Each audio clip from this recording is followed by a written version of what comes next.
नमस्कार दोस्तों, मैं हूं प्रजेश यादव और आपका स्वागत है हमारे रहस्यमयी सफर मिस्टेरियस वॉल्ट में। पिछले एपिसोड में आपने देखा कि कैसे महान रक्षक निषाद वेदा ने आसमान से गिरे उस अजनबी को बचाया था, पर वो अजनबी कोई साधारण इंसान नहीं था। वो एक ऐसा व्यक्ति था जिसकी मौजूदगी ने पूरे मिस्दूरिया राज्य को हिला दिया। तो चलिए बिना समय गवाए बढ़ते हैं आगे, जहां शुरू होती है अगली कड़ी की कहानी, mysterious vault episode 2, fire and star. जैसे ही मिसोदूरिया के रक्षक निषाद वेदा ने उस अग्नि शक्तियों से गिरे हुए आदमी को बचाया, उन्हें उसकी शक्ति का एहसास हुआ और वे समझ गए कि वह आदमी कौन था। उनका चेहरा गंभीर हो गया और निषाद वेदा ने अपनी आंखों को सिकोड़कर गंभीरता से कहा, क्या तुम कभी भी इस स्थान पर आराम से नहीं रह सकते क्या? ऐसा कहते हुए महान निषाद वेदा के चेहरे पर हल्की खींच भरी भावनाएं थीं। नीचे खड़े सभी लोग उस आदमी और निषाद वेदा को भ्रमित होकर देखने लगे। तभी एक लड़का जो योद्धा के कपड़े पहने हुए था, घमंड से अपने साथ खड़े योद्धा से बोला, देखना अब इन दोनों की खैर नहीं, ये दोनों तो गए। फिर उसका मित्र योद्धा बोला, नहीं रे, मुझे ऐसा नहीं लगता। अगर ऐसा होता तो वह उस आदमी को बचाते ही क्यों? नहीं मेरे दोस्त, क्योंकि वह बूढ़ा आदमी जो अग्नि ऊर्जा में लिपटा हुआ है, देखने से कोई आम व्यक्ति नहीं लगता। इसलिए शायद निषाद वेदा अभी थोड़ा इंतजार कर रहे हैं। अगर वो मामूली योद्धा होता तो उसकी शक्तियां महान रक्षक के जितनी नहीं होती। ऐसा कहते हुए उसके चेहरे पर अपने दोस्त को चकित कर देने वाली एक मुस्कान थी, जिससे वो सफल हो गया था। इधर सैनिक हैरानी से आसमान की ओर देख रहे थे और विज्रांत को कसकर पकड़े हुए थे। लेकिन जैसे ही विज्रांत ने देखा कि उन दो सैनिकों का ध्यान उस पर नहीं है, वैसे ही उसने अपनी पूरी शक्ति जुटाकर खुद को छुड़ा लिया और भागकर भीड़ में छिप गया। विज्रांत ने यह सब इतनी तेजी से किया कि सैनिकों को पता भी नहीं चला। जब तक सैनिकों का ध्यान विज्रांत की ओर गया, उनके सामने केवल भीड़ थी। जब उन लोगों ने उस लड़के को अपनी गिरफ्त से निकलकर भागते देखा तो उनका गुस्सा चरम सीमा पर पहुंच गया और एक सैनिक बोला, दोस्त, ये लड़का तो बहुत चालाक निकला। अगली बार ये मुझे कहीं मिला तो इसके तो हाथ पैर ही तोड़ दूंगा, देखना तुम। यह बात सुनकर दूसरा सैनिक बोला, हां बिल्कुल, इसने हमें बहुत बड़ी मुसीबत में डाल दिया। आसमान में जब महान रक्षक और वो बूढ़ा आदमी बात कर रहे थे, तभी उनकी ओर एक तेज और शक्तिशाली ऊर्जा आई और उनके पास आकर रुकी। वह एक बहुत ही सुंदर लड़की थी। अचानक आई उस लड़की को देखकर निषाद वेदा और वो बूढ़ा आदमी दोनों चौंक गए। तभी बूढ़ा आदमी बोला, लो आ गई मुसीबत, मैं तो बस इसी से बचकर भाग रहा था। न जाने इस खूबसूरत लड़की को मेरे जैसे बूढ़े आदमी से क्या लगाव हो गया है। शायद अब मैं इसे खुश भी ना कर पाऊं। ऐसा कहते हुए उस बूढ़े आदमी के चेहरे पर एक व्यंग्य भरी मुस्कान थी। तभी अचानक एक तेज रोशनी आकर रुकी और सबकी नजरों के सामने एक स्वर्णिम रंग का बाघ, गोल्डन टाइगर प्रकट हुआ, जिसके शरीर से पीली बिजली ऊर्जा निकल रही थी।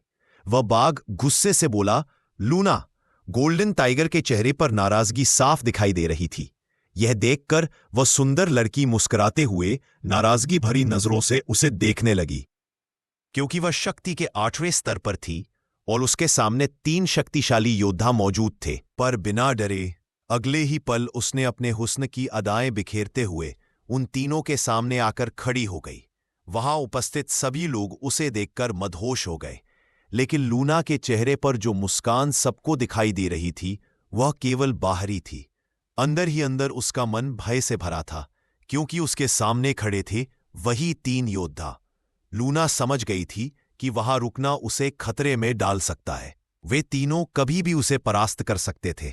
इसलिए वह वहां से जाने लगी और जाते जाते बोली, बूढ़े यमा और गोल्डन टाइगर, यही नाम है ना तुम्हारा? मेरा इंतजार करना, मैं वापस जरूर आऊंगी। ऐसा कहते हुए उसके खूबसूरत चेहरे पर नाराजगी थी। जब जमीन पर सबने यह नाम सुना तो सभी हैरान हो गए। ये दोनों तो 7 अमर योद्धाओं के दल से है, जिन पर सील चढ़ी हुई है और जो देव स्तर से एलिमेंटल रैंक तक पहुंच चुके हैं। ये अमर योद्धा है जिन्हें मारना मुमकिन नहीं है, नहीं तो ये खुद ही मार देंगे। लोगों की आंखों में अब खौफ और सम्मान दोनों थे। तभी एक और व्यक्ति बोला, हाँ, मैंने भी सुना है कि ये पहले बहुत तेज और शक्तिशाली हुआ करते थे। इनके सामने तो महाराज महेश्वर की शक्तियां भी कुछ नहीं है। कहा जाता है कि एक बार इन्होंने अकेले ही आदिदेव स्तर के 7 योद्धाओं को परास्त कर दिया था। चारों ओर का शोर अनसुना करते हुए बूढ़े यम ने कहा, इस मुसीबत के चलते मैं अपना अग्निग्रंथ लेना ही भूल गया। चलो उसे ढूंढते हैं। ऐसा कहते हुए उन्होंने अपने पास खड़े गोल्डन टाइगर की ओर देखा और बोले, हाँ चलो लेते हैं।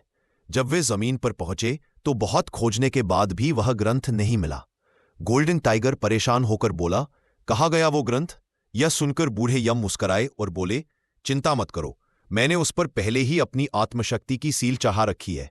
जैसे ही उस अग्नि ग्रंथ को कोई खोलने की कोशिश करेगा, मुझे तुरंत पता लग जाएगा। अब मैं चलता हूं, मुझे प्रशिक्षण के लिए जाना है।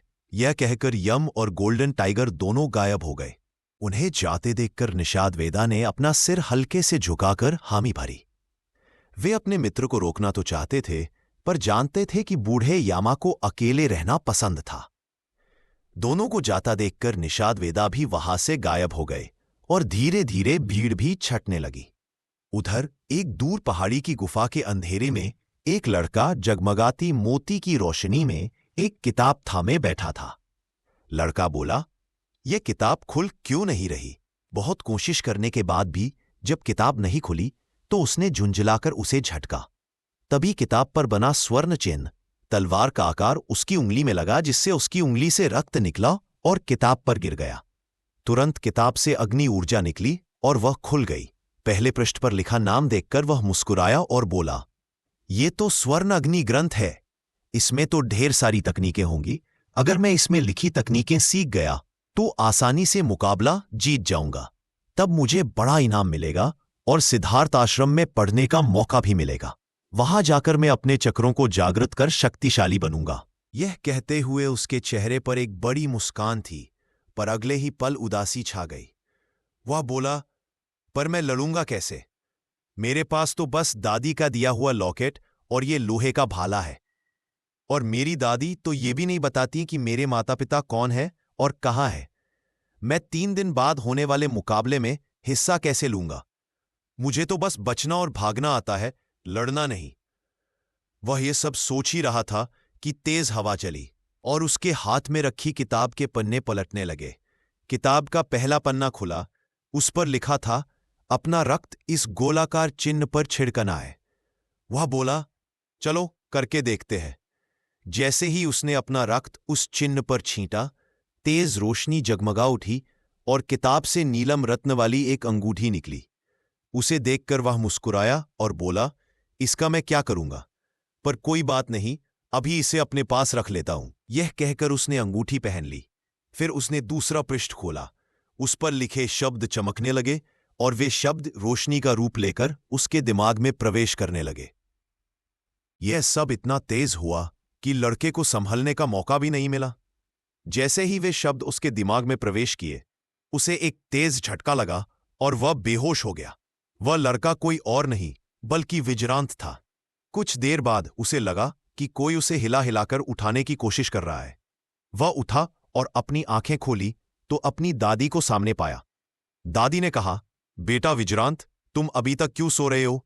चलो मैं खाना देती हूं। दादी की आवाज में विजरांत के लिए चिंता और प्यार दोनों थे। यह समझकर उसने हाँ मां में सिर हिलाया और उठकर बैठ गया। आलस भरी आवाज में विजरांत बोला, दादी आप चलिए, मैं आता हूं। विजरांत की बात सुनकर दादी ने कहा, ठीक है, आ जाना, नहीं तो फिर मुझे इस पहाड़ की गुफा तक खुद चलकर आना पड़ेगा। जाते जाते दादी ने कहा, विजरांत आते समय थोड़े फल और जड़ी बूटियां भी लेते आना। दादी के जाते ही विजरांत ने सोचा कि शायद किताब दादी ने ही रख ली होगी, इसलिए उसने उस बात को नजरअंदाज किया। उसने अपना भाला कमर पर बांधा और पहाड़ की चोटी की ओर चढ़ने लगा। विजरांत ने महसूस किया कि आसमान में बिजली कड़क रही थी और पहाड़ी पर फिसलन थी। जैसे ही वह पहाड़ की चोटी के पास पहुंचा, अचानक एक बिजली का झटका पहाड़ से टकराया और चट्टानें गिरने लगीं। विजरांत का हाथ फिसल ही गया था कि अचानक उसने दूसरी चट्टान पर छलांग मार दी। वह हैरान हो गया और सोचने लगा, यह कैसे हुआ? फिर उसे याद आया कि ग्रंथ के पहले पन्ने पर जो लिखा था वह उसे समझ चुका था। उसने अपने पैरों में ऊर्जा भेजनी शुरू की और जोर से छलांग लगाई। आसानी से चोटी पर पहुंच गया। चोटी पर पहुंचकर वह खुशी से नाचने लगा। तभी एक बिजली उसके ऊपर गिरी। तुरंत उसकी अंगूठी चमकने लगी। वह बिजली इतनी शक्तिशाली थी कि अगर किसी सामान्य व्यक्ति पर गिरती तो वह मर जाता, लेकिन विजरांत पर उसका कोई असर नहीं हुआ। हालांकि उसका शरीर अभी भी कमजोर था, इसी कारण वह फिर बेहोश हो गया। आखिर कौन था वह बुजुर्ग यामा और स्वर्ण बाघ? क्या सच में विजरांत वही लड़का है जिसकी तकदीर 7 अमर योद्धाओं से जुड़ी है? और क्या उस स्वर्ण अग्नि ग्रंथ में छिपा है कोई ऐसा रहस्य जो पूरी मिज़दूरिया की किस्मत बदल सकता है? जानिए आगे की कहानी मिस्टीरियस वॉल्ट के अगले एपिसोड में, मेरे यानी ब्रजेश यादव के साथ।